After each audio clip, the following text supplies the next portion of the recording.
mga idol, oh, katay din ng manok. 4 na manok ang kinatay natin. Yan, ito yung Texas, oh.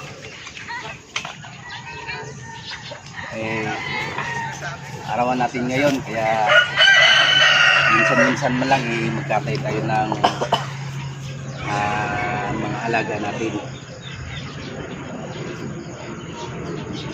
Sa sunod birthday kay Budok na naman kay March 24. Sobrahan sa init, oh. Ayun, nagkaano na ang balat, oh. Malambot na. 1 minute lang luto na yun. Huwag ilagpas.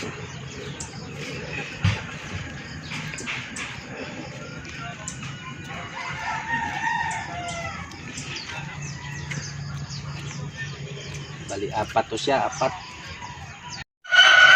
1 minuto na naman. Sayang kasi na mag-adobo ka dito sa native na manok, kailangan tinula to. Itong 4 na lahat. Ito, tinimbang namin to, 2 kilo 1 gramo. Kaliit lang tingnan, grabe ka laki itong manok na to. Ito ang pinakamaliit, 2 kilo. Ang karamihan, 3 kilo yung tsaka 2 kilo mahigit yung isa.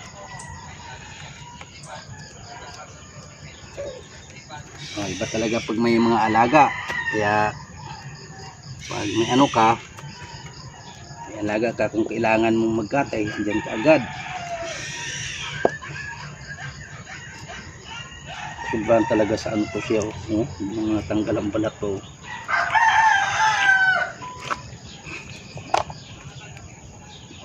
Pahiga na naman, Luisa, yung naman natin sa YouTube.